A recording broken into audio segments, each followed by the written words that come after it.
So, how are you doing, Shan sir? Doing good. Doing good. So, I just got. How are you? Where are you, Divya? कहाँ हो आप? कौन से I'm शहर in में हो? Delhi, sir. Delhi, it's quite cold. हाँ, मुझे लगा ही था. अभी भी दिल्ली में तो अभी भी अच्छी खासी सर्दी है. जी. In fact, Mumbai also इस is बार तो decently जी. थोड़ी सी विंटर की मजा इस बार हम भी ले रहे हैं. जी सर. हमेशा आप ही क्यों ले मजे? जी. सो सर, मैंने आपके गाने का टीजर देखा, बॉम्ब दिल्ली. मेरे को काफी अच्छा लगा. एंड यू हैव पूरा गाना रिलीज हो चुका है. आप टीजर क्यों देख रही हैं? मिस हो गया सर. आज मैं अभी देखूंगी इंटरव्यू के बाद. अच्छा. तो काफी मेरे को अच्छा लगा. आपको मैंने हमेशा से एक रोमांटिक सिंगर के तौर पे देखा है. अब आप रैप वर्ल्ड में भी आ गए. तो आपका एक्सपीरियंस कैसा था इस जॉनर पे सर? एक्चुअली जब ये गाना मुझे ऑफर हुआ था उस पॉइंट पर मैं भी थोड़ा सा अनश्योर था, लेकिन उस बीच में एक रैप देसी रैप के जो की एक कम्युनिटी है उनके साथ एक छोटी सी बात पर एक काफी लंबा सा पंगा हुआ था और उन्होंने मुझे काफी हद तक मिसअंडरस्टैंड किया. उन्हें लगा कि मैं कुछ रैप के खिलाफ हूँ या पता नहीं क्या था, जो कि बिल्कुल उसमें कोई सच्चाई थी नहीं. लेकिन तो ये एक अच्छा मौका मुझे भी मिला कि रैपर्स के साथ कोलैबोरेट करूं, इंटरनेशनल रैपर्स के साथ कोलैबोरेट करूं और हिप हॉप, डांस हॉल, ये जो स्टाइल के गाने हैं इसको मैं भी परफॉर्म करके गाऊं. तो I just thought the things are just falling in place. तो चलिए ये करके एक बात तो मैं क्लियर कर दूं कि मुझे देसी रैपर्स से या रैप म्यूजिक से कोई तकलीफ या कोई मुझे कोई I have absolutely no problem with that. And I think as long as it's entertaining, it's fun, और आपकी जो भी लैंग्वेज है, जो भी आप कह रहे हैं उसमें पॉजिटिविटी हो, उसमें कोई ज्यादा चीपनेस ना हो, then it's all good. तो सर 2 लाइनें हो जाए बॉम्ब बिली से अभी आपका जो रैप वाला नहीं, मेरा पोर्शन तो थोड़ा सिंगिंग टाइप का है और रैप पोर्शन रैपर्स ने किए हैं. तो मूव विद द बीट थोड़ा सा. हाँ, वो ऑलमोस्ट रैप, मतलब ज्यादा उसमें मेलोडियस सिंगिंग ना हो तो आप कह सकते हैं कि वो भी एक रकमाफिन एक रैप का स्टाइल है. तो उसमें कभी हिंदी होता है, कभी पंजाबी होता है, कभी इंग्लिश होता है. So it's a nice little mix of things. And हाँ, गाना जो है वो रिदम के साथ सुनेंगे तो और मजा आएगा. लेकिन मैं यूं ही आपके लिए सुनाता हूँ कि मूव विद द बीट, मेरी गाने करी जावे तो repeat, looking at you baby it's a treat. She pulling me closer and whispering why you alone on the dance floor. Body legit, baby, teri lage. Making my heart go bum billy bum billy billy bum bum. Bum billy bum billy billy bum bum. Making my heart go bum billy bum billy billy bum bum. Bum billy bum bum. अभी दिल बम बिली क्यों कर रहा है मुझे पता नहीं, but it's a gibberish जैसे होते हैं ना कि कुछ कि मेरा दिल कह रहा है बम बिली बिली बम बम. आजकल सर ऐसी so bomb bomb has no meaning, it's just a phrase. Right. वो एक हुक होता है ना, वो एक चलता रहता है भी इन सर ट्रेंड में ऐसी लैंग्वेज, ऐसे वर्ड्स. बिल्कुल बिल्कुल. आप मुझे छोड़ दे ये करने में तो मैं कर नहीं पाऊंगा. मैं तो बैठ जाता हूँ मीनिंग के साथ गाने लिखने का. लेकिन ये जब ये गाना मैंने पहली बार सुना भी तो मैंने बोला यार ये गाने इस तरह का तो मैंने कभी किया नहीं है, तो कर पाऊंगा नहीं कर पाऊंगा, क्या होगा पता नहीं. लेकिन हो गया और लोगों ने पसंद किया. सो यही है कि जो कुछ भी करो उसको पूरे कन्विंस्ड होकर ही करो, पूरे कन्विक्शन के साथ करो, तो ही उसका मजा है. किसी चीज को आप बस किसी चीज को प्रूव करने के लिए या फिर अपॉर्चुनिटी मिला है करके देख लेते हैं तो मजा नहीं आएगा. तो मैं तो जिंदगी में यही माना है कि जब भी कोई चीज स्ट्रगल लगे तो उसको चैलेंज कर लो, उसको चैलेंज सोच कर उसको एकदम पूरी तरह से पूरी शिद्दत से उसे करो तो ही जाके मजा है. Right sir. तो इसका भी मैंने पहले गाया तो पहले मैंने शायद थोड़ा सा जो मुझे लगा था कि ऐसा होना चाहिए मैंने उस तरह से गाया. फिर डेलसॉल जो मेरे कोलैबोरेटर है इस प्रोजेक्ट में, उन्हें लगा कि नहीं बहुत लग रहा है जैसे शानी गा रहा है. तो मैंने कहा शानी तो गा रहा है तो शानी लगेगा और क्या लगेगा. तो नहीं बोले I want you to be a little more change your style little bit. तो फिर मजा आया, फिर मैंने थोड़ा स्टाइल चेंज किया एंड देन आल्सो कि वाह ये भी मैं कर सकता हूँ. So these kind of challenges I always enjoy. जैसे पहले भी मैंने जो अपने चैनल पे गाना डाला हूँ रंगले, पहली बार मैंने सूफी रॉक सॉन्ग अटेम्प्ट किया. बुल्ले शाह जी की कलाम से बात शुरू हुई और फिर तो वो भी काफी एक obviously it was very heavy song, लेकिन एक एनर्जी, एक अलग एनर्जी की जरूरत थी, एक रॉक सिंगिंग की जरूरत थी, वोकल्स की सिंगिंग की जरूरत थी. तो वो भी एक अलग चैलेंज था. तो मजा आता है जब आप कुछ अलग करते हैं, वरना वही रोमांटिक गाने तो कई बार गाया हूँ और गाता रहूंगा, लेकिन from time to time it's nice to try something different. और सर हमें भी मजा आता है जब आप ऐसे कुछ और भी हमें वैरायटी में कुछ ऑफर करते हैं। बिल्कुल, यही सोचकर मैं करता हूँ कि यार कहीं लोग मुझसे ऊब न जाए, तो कुछ ना कुछ अलग करते रहना चाहिए। सर एक चीज और इस गाने के बारे में मैंने पढ़ी कि ये 4 डिफरेंट वर्जन्स में 8 वीक्स के अक्रॉस रिलीज होगा, वो क्या है? थोड़ा सा मेरे को समझ नहीं आया।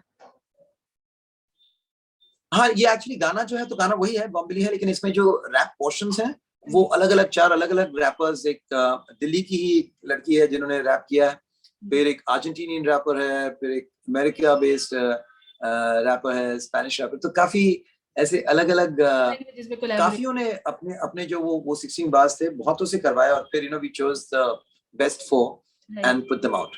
तो every week there will be a new featuring artist on the same song. That's great sir.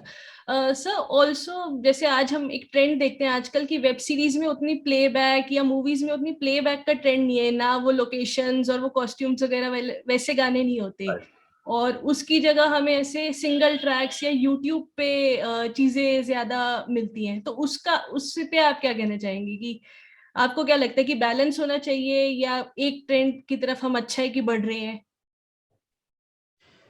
Actually कई लोग अभी जो है वो जब फिल्म के बारे में सोचते हैं, तो हमारी एक जनरेशन थी जो फिल्म के बारे में सोचते ही गानों के बारे में सोचते हैं कि इस फिल्म में ऐसे गाने हों, हीरो हीरोइन उस लोकेशन पे जाके शूट करें, और गानों से फिल्म की कहीं ना कहीं एक रिकॉल वैल्यू जो थी ना, वो बहुत आज भी आप पूरी फिल्म चाहे देखे ना देखे दिलवाले दुल्हनिया, लेकिन तुझे देखा तो ये जाना, अरे यार शाहरुख काजोल दिलवाले, तो the song would keep the film alive for many years.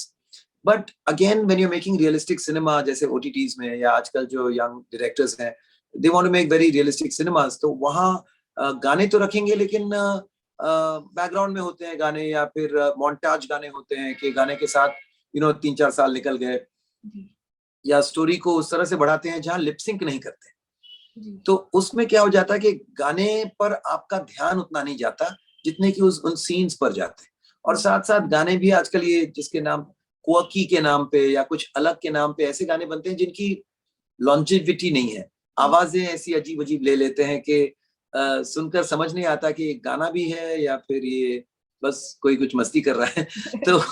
तो this is just my personal take on some of the songs, कुछ अजीब अजीब गाने बनते हैं, कुछ गाने तो बहुत अच्छी लिरिक्स अच्छी होती हैं उसके जी, लेकिन ट्यून और सिंगिंग ऐसा कर देते हैं कि गाएं कैसे इसको, लिरिक्स पर आपका ध्यान ही नहीं जाता, लगता है कि पता नहीं क्या हो रहा है, और फिर बैकग्राउंड भी है तो यू डोंट, सो इसलिए मुझे लग रहा है कि ये जो नॉन फिल्म गाने ज्यादा चल रहे हैं आजकल, वो भी एक वजह है कि फिल्म के जो गाने हो रहे हैं वो उनमें उस तरह की एंटरटेनमेंट जिसे कहते हैं ना कि म्यूजिकल एंटरटेनमेंट कम है जी। सर और एक ये ट्रेंड है कि इन म्यूजिकल गानों को एक आइटम सॉन्ग के तरीके से ज्यादा प्रेजेंट करते हैं, एक मॉडल लेंगे या कई लोकेशंस होंगी। आपका जो ये सॉन्ग आया बॉम्बिली, ये ऐसा नहीं लगा मुझे, ये बहुत मेरे को मतलब म्यूजिक ओरिएंटेड ज्यादा लगा कि हमें सॉन्ग है सॉन्ग की तरह एक आना चाहिए, उस टाइप का है। सो उस पे आपका क्या टेक है सर? नहीं, बिल्कुल, देखिए अभी क्या हो जाता है कि आप एक गाने को रिकॉर्ड करते हैं, फिर आप किसी पॉपुलर स्टार या इन्फ्लुएंसर को वीडियो पे करते हैं, फिर उन पर पूरा फोकस रहता है और कहीं ना कहीं बात आइटम की तरफ चले जाता है, क्योंकि जो सिंगर है या जो परफॉर्मर है वो दिखाई या सुनाई नहीं दे रहा है, और वो सारी चीजें हो रही हैं, स्टोरी आ जाती है उसमें। तो मैंने भी कई ऐसे वीडियोस किए हैं जहाँ it's featured popular actor actress, लेकिन आजकल ट्रेंड्स ऐसे हैं कि लोग उतना ज्यादा स्टोरी या फिर उतना ज्यादा लोकेशन पर नहीं जाते हैं, गाने की जो वाइब है उसे सुनते हुए they want to have it, जैसे मैंने लास्ट सॉन्ग भी जो सूफी रॉक सॉन्ग किया था उसमें भी ना स्टोरी ना कुछ, single location with my band, ताकि लाइव म्यूजिक की जो एनर्जी है वो आपको विजुअली भी समझ में आए। उसी तरह से बॉम्बिली का भी जो बहुत सारे इंटरनेशनल डांसर्स हैं, but they are not so called influencers जो अपने साथ अपने इंस्टा फॉलोअर्स को लाएंगे, they just professional dancers who are vibing to the song, तो उस तरह का वीडियो है ताकि लोगों को गाने की जो एनर्जी है उसके साथ वो कनेक्ट कर सके और डिस्ट्रैक्ट ना हो जो गाने से किसी और चीज की तरफ। तो सर एक आजकल रियलिटी शोज भी काफी चल रहे हैं, सो उस पे आपका क्या टेक है? आप क्यों नहीं ऐसा कोई आज की डेट में मतलब अभी शो होस्ट वगैरह कर रहे, ये जज कर रहे हैं, आई मीन? नहीं, बहुत सारे नए शोज आते हैं और कहीं ना कहीं पिछले 23-24 सालों से हर साल मैं किसी ना किसी रियलिटी शो से जुड़ा रहा हूँ। सो मे बी फिर से शायद किसी शो में आ जाऊं फिर से। तो पिछली साल भी IPML एक बहुत ही बड़ी शो थी और आई नो दैट बहुत सारे सिंगर्स परफॉर्मर्स उस शो का हिस्सा बने और मैं भी उस शो में बंगाल टाइगर्स को कैप्टन कर रहा था। किसी वजह से लोगों को वो शो उस तरह से पसंद नहीं आई।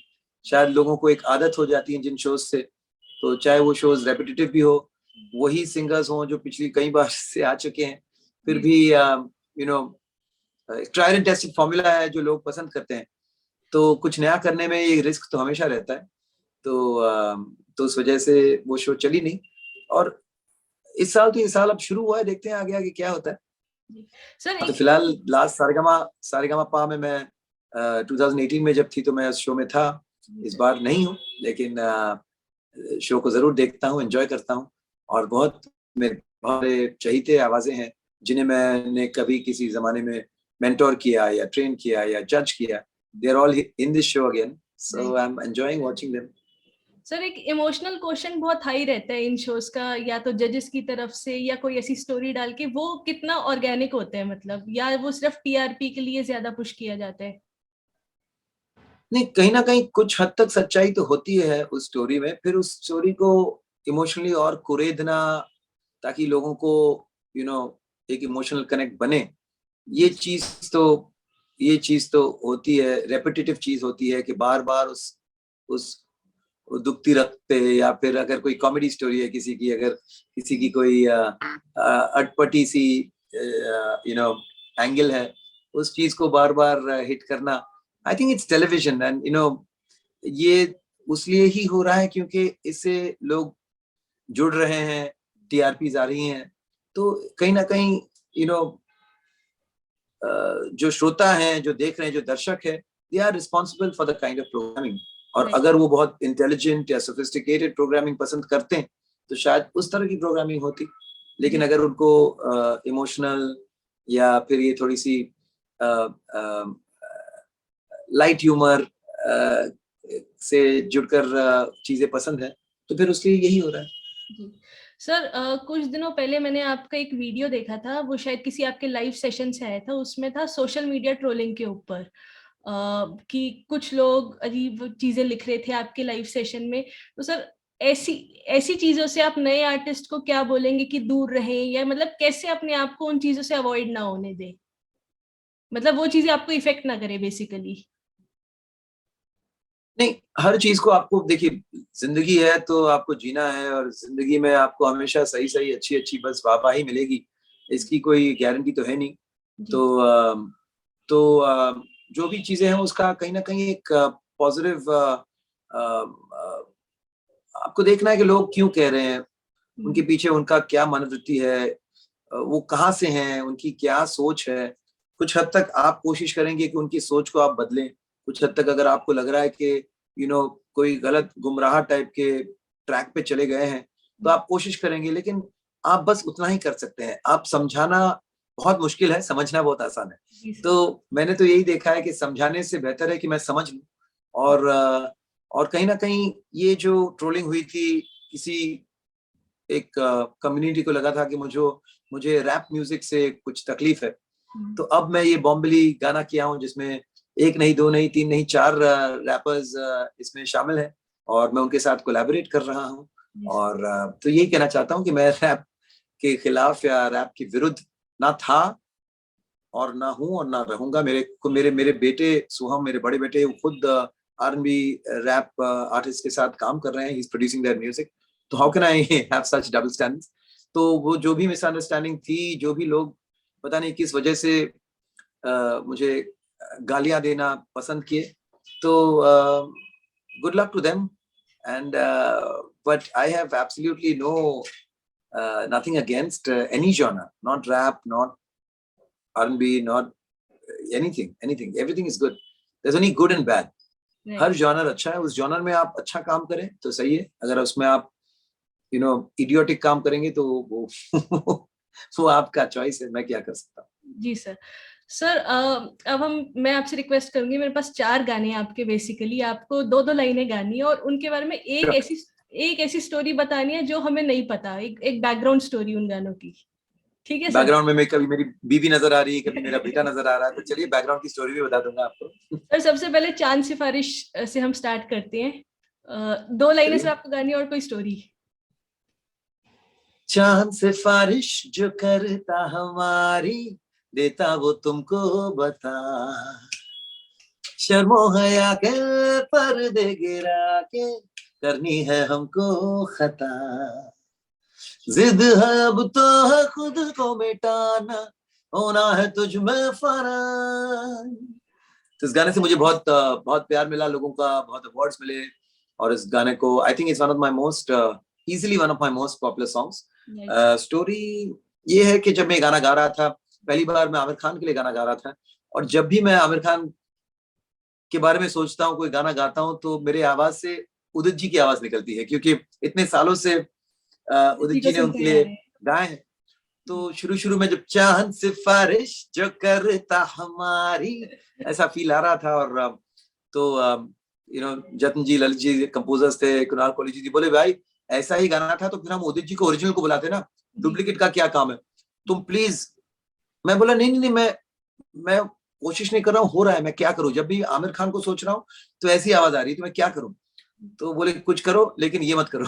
तो फिर काफी मेहनत हुई, और साथ of course I am a huge fan of Udit ji, तो लाख कोशिशों के बाद भी शायद उस गाने में थोड़ा सा उनका स्टाइल आया ही होगा। सर नेक्स्ट मेरी लिस्ट में है हम जो चलने लगे जब भी मेट से। हम जो चलने लगे हैं ये रास्ते, हाँ, मंजिल से बेहतर लगने लगे हैं ये रास्ते, खो जाए हम। आपने तो कहा 2 लाइन, लेकिन क्या करूं, मैं भी खो जाता हूँ, ऐसे खूबसूरत गाने गाते रहता हूँ। तो ये प्रीतम का वन ऑफ ब्यूटीफुल बेहतरीन कॉम्पोजिशंस इरशाद कामिल ने लिखा है, और एक ट्रैवल सॉन्ग वाली फील है इस गाने में। और इस गाने की जो फिलॉसफी है मुझे व्यक्तिगत तौर पे बहुत पसंद है कि जो भी हो जाए जिंदगी में रुकना नहीं चाहिए, और जब तक हम चल रहे हैं ना वही जिंदगी है, वरना क्या है कि वो बस वो मंजिल मिल गई, वहां जाके रुक गए, तो फिर जिंदगी क्या है कि वहीं रुक सी जाती है। तो हिंदी वाली जो सफर है वो अगर हम सफर करते रहे तो अंग्रेजी वाली जो सफर है वो कम होगी। Very nice sir, what a quote. Sir Saif के लिए आपने कई सारे गाने गाए हैं, उनमें से एक आपकी चॉइस का भी। किन के लिए? सॉरी, सैफ अली खान के लिए। सैफ अली खान के बहुत सारे गाने हैं, क्यों नहीं कौन सा करे? तुम्हें पता तो होगा, ऑल टाइम फेवरेट, तुम्हें पता तो होगा कि तुम पे मैं फिदा हूँ। सॉरी, इसके बाद एक कहानी भी बतानी है ना। हाँ जी। तो कहानी वाला जो है किस्सा, वो कोई नहीं, पहले ये कंटिन्यू कर लेते हैं, ये कंटिन्यू करते फिर ना। अच्छा, तुम्हें पता तो होगा कि तुम पे मैं फिदा हूँ, तुम्हें जब से चाहा हवाओं में उड़ता हूँ, तुम ही मेरे हर पल में, तुम आज में तुम कल में, हे सोना हे सोना, व्हाट अ वॉइस यू हे सोना हे सोना। तो ये फिल्म थी तररम पम पम, और डुएट सुनिधि चौहान के साथ। ऑफ कोर्स विशाल शेखर ने इस गाने को लिखा है, और किसने विशाल शेखर ने कंपोज किया है। कंपोजर, उनका लिरिसिस्ट का नाम आई डोंट वांट टू से अ रॉन्ग नेम, लेकिन बहुत प्यारा गाना है, और इस गाने को मैंने कई बार गाया। और बंगालियों में जब गाता हूँ ना, जब बंगाली ऑडियंस होती है तो सब मुस्कुराना बंद कर देते हैं। क्यों सर? तो मैं बहुत कंफ्यूज हो जाता हूँ कि ऐसा क्यों कर रहे हैं, क्योंकि बंगाली में हे शो ना मतलब हंसना मत। अच्छा। Very bad joke. तो नहीं, ऐसा होता नहीं है, मैंने ऐसे ही जोक बना दिया। किस्सा तो सैफ अली खान के साथ किस्सा ये था कि कोई कहे कहता रहे कितना भी हमको दीवाना, तो इसमें मेरे जो लाइंस थे ना, वो लाइंस थे असल में जो लाइंस फिल्माए जाने वाले थे अक्षय खन्ना पर। और जब ये गाना रिकॉर्ड हुआ तो मेरी आवाज इस गाने को फरहान अख्तर और शंकर सुन, तब सैफ की wife of course Amrita Singh को उन्होंने ये गाना सुनाया, बोला कि सैफ ने गाना गाया खुद। तो because they realise that I sound so much like him कि I was set to sing कैसी है ये रुत के जिसमें फूल बनकर दिन खिले, जो अक्षय खन्ना का बहुत प्यारा गाना था। और मैंने एहसान के साथ उस गाने की थोड़ी रिहर्सल भी की थी। लेकिन इस किस्से के बाद बोले नहीं नहीं नहीं यार, इसकी आवाज तो इतनी मिलती है सैफ के साथ, तो उसे तो जिसे ढूंढता हूं मैं हर कहीं जो कहीं मुझे मिली ही नहीं, जिसे मेरे प्यार पर हो यकीन वो लड़की है कहाँ, वही गाना गवाया मुझे। और वो भी गाना और भी ज्यादा पॉपुलर हुआ। So that was the story behind me singing for Saif. आजकल फिर वो गाना से ट्रेंड में था, अभी कुछ दिनों पहले इंस्टाग्राम पे मैं देख रही थी, तो लोग अपनी डांस वीडियोस वगैरह बना के उस गाने पे डाल रहे थे। शायद दिल वो चाहता लड़की है कहाँ, 20 साल कंप्लीट हुए तो उस वजह से। हाँ, एक गाना इंस्टाग्राम पे इतना बड़ा ट्रेंड हुआ जो हिट हुआ ही नहीं था अपने जमाने में। कौन सा सर? और उस गाने को फिल्म में ऐश किंग वाला वर्जन रखा था, लेकिन मैंने भी गाया था।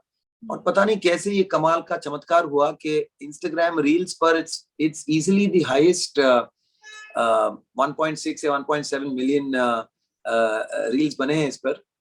वो गाना है कि ना ना ना ना पहले कभी हुआ करता था मेरे बिना दोस्ती, फिर जाने क्या हुआ, वो भी प्रीतम सर का ही गाना है।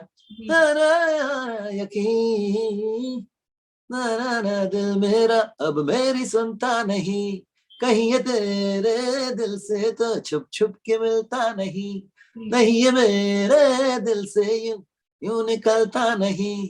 देखिए इतना हिट है कि मुझको अब तक वर्ड्स भी ठीक से याद नहीं है, क्योंकि इस गाने को ना मैं कभी गाया ना कभी शोज में गाने का मौका मिला, लेकिन पिछले 1-2 साल में ये गाना बहुत बड़ा इंस्टा रील काफी वीडियोस हिट में हो होता गया। है जी। हाँ, कैसे हुआ ये पता नहीं सर ऐसे ही है आजकल, हम ये जनरेशन मतलब कोई ना कोई ऐसा पुराना गाना चूज करके और उसको नया हम बना देते हैं बस। तो सर एक बस और यही चाहता हूँ कि मेरे सारे पुराने गाने आप नए बना दो और कुछ नए गाने भी दिला दो यार। Done sir. आप आपकी सर टैलेंट को जरूरत नहीं पड़ती इन चीजों की, अपने आप अपॉर्चुनिटीज आ जाती हैं। अब आपने बिल्कुल। बताया और ये जो बॉम्बेली गाना है ना, ये जी पूरा पूरा रील फ्रेंडली गाना है। जी बॉम्बेले बॉम्बेले बेले बॉम बॉम, बॉम्बेले बॉम्बेले बेले बॉम बॉम, सब अपना डांस कर सकते थे। मूव विद द बीट, जब लक हिले बढ़े जावे हीट, मेरे गाने करी जावे तू repeat, looking at you baby it's a treat, sir. और she pulling me closer and whispering why you alone on the dance floor। तो आप समझ रहे हो पूरा वो डांस वाला है, म्यूजिक और वैसे तो ही I'm sure ट्रेंड it's जी। gonna catch on। Yeah। Yes sir. Sir एक सॉन्ग और कुछ तो हुआ है फ्रॉम कल हो ना हो। कुछ तो हुआ है कुछ हो गया है, ये भी सैफ। कुछ राइट तो सर। हुआ है कुछ हो गया है, 2-4 दिन में लगता है जैसे सब कुछ अलग है, सब कुछ नया है, कुछ तो हुआ है कुछ हो गया है। एक लास्ट में एक और रिक्वेस्ट करूं सर। पार्टनर मूवी का है यू आर दीजिए। My love, on Salman Khan You're Lal.